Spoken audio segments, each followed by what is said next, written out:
Some of my favorite visual drills for hitters are what we'd call front toss. Some things to emphasize in that is, remember, we may get up as close as halfway from the pitcher to the plate, so we may be up around 20, 25 feet or so. Could have a pitcher throwing, could have a partner throwing, can use a pitching machine, a variety of ways to do front toss drills, but you can get velocity by getting up close. Even if I can only throw 30 or 40 miles an hour, if I get up 20 feet or 25 feet from the hitter, I can increase the velocity, or what we'd call the effective velocity. We can use various types of balls, anywhere from a regular softball. We can use machine balls. We can use the softer type of balls, soft toss type balls, light flight. We can use tennis balls. We can use wiffle balls. We can use what we call porcupine balls that you'll see in some drills, discs that come out of disc shooters. We may go with the balls that come out of an ATEC Power Streak, some of the really firm type of foam balls. So a variety of balls, shapes, colors, types, all of that kind of thing can be done from front toss. But we create something very game-like in this, in that we can get the same velocity and also some of the same kind of movement when we do this. Got to keep in mind safety, of course. If you're up there 25 feet or so away from the hitter, you got to be pretty careful. So make sure you get a screen up there in most of the cases, unless you're throwing some type of object that's not going to hurt you if it did hit you. So, but B, making sure that you keep safety as a primary consideration. The other thing you want to emphasize is make sure the hitter has a game-like approach. We've repeated that many times. We want to keep emphasizing that. The hitter's got to take this very seriously. If they're just calling the location of the pitch, they've got to go through everything just like they would in a game as far as the actions of a hitter. The approach to the plate, we would even alter the time between pitches if we took the time to do that sometimes. They've got to have the same attitude as the hitter in the game. They've got to take the stride. If they take the stride, pick up the foot, do the same kind of things with their hands and bat action. So make these front toss drills very game-like. One of the benefits of these is we can simulate pretty much what a pitcher's going to do live, other than some of the movement sometimes, which gets pretty difficult for the partner who's pitching the ball. So make these front toss drills a big part of your visual training, just because we can increase the velocity and we can use all type of objects and create all types of drills. Front toss drills should be a major part of the hitter's visual training. In this drill, we're going to turn Jesse into an umpire. We're going to have the hitter umpire and call the location of the pitch after it has crossed the plate. We also could have her call this out quickly as the ball is approaching, and we can do that some, but again, the visual gurus tell us we want to limit that and ask the hitter where was the pitch afterwards, rather than trying to call it during the time the pitch is approaching. So we're going to start with the horizontal locations of the pitch, and she'll be calling in or inside or close, whatever word works best for her.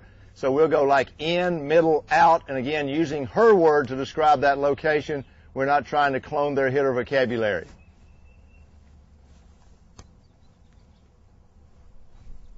Inside. Again, you want to emphasize to do like Jessie does. Outside. She's working very good to make it game-like and to be real. Hitters get lazy in this drill. We want to avoid that. Middle. Okay, now, Jessie, we're going to change to the vertical location. We're going low, middle, up, high, whichever words you like. High. Low. Middle. Let's get a couple more of those. Middle.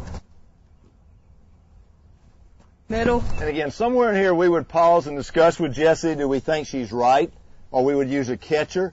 We could be using another partner who's back there catching the ball, but we would give her feedback and not do it quite as rapidly as I'm doing it. This time we're going to make it just like the game, Jessie, and we got the combination of the vertical and the horizontal. So low and outside, up and in, whichever words you like to use. Inside, middle. Okay. Up and out. Inside in the middle. Okay. Now, did Jessie get them all right? That's for you to decide, or whoever's there. The partner would give her some feedback. I thought some she said were middle were probably low. But again, I'm the pitcher. She's got to be agreeing basically with the umpire in some cases and deciding which pitch to hit based on the location. This gives her a chance to work at finding the correct location. Somebody would be there trying to help her decide that from the view of an umpire. Good drill. Jessie did a great job with it. A variation of our hitter umpire drill is to put Aaron at the plate or and have a plate down here with different colors that you can buy commercially. This plate has green on the very inside part of the plate, then some yellow stripes, and then red. And Erin's going to tell us which part of the plate color-wise the pitch will cross. Again, she's got to be very game-like. Players, again, have a tendency in this to get a little bit sloppy, so you got to watch that. We want to be seeing just like you would have to in a game with that same intensity and focus. We want to take a little bit of time between the pitches, not rush it too much, and give her a little time in there. We also want some feedback from a catcher or a partner or the tosser who's throwing the ball. In this situation, we're just going to let her call them and not give the feedback very often, but feedback would be an important part of these hitter umpire drills. Okay, Erin, here we go. Inside yellow. Okay, you can just call it a color. You can call the location as she just did. She said the inside yellow since there's more than one yellow. Down the middle. All right, the color? Red. Red, very good. Got the red. Outside green. Outside green, okay? And if a catcher was back there, they would be discussing now with Kelly what they thought they saw there. I would say that was like in the middle with the yellow. Okay, very good. Let's get a couple more.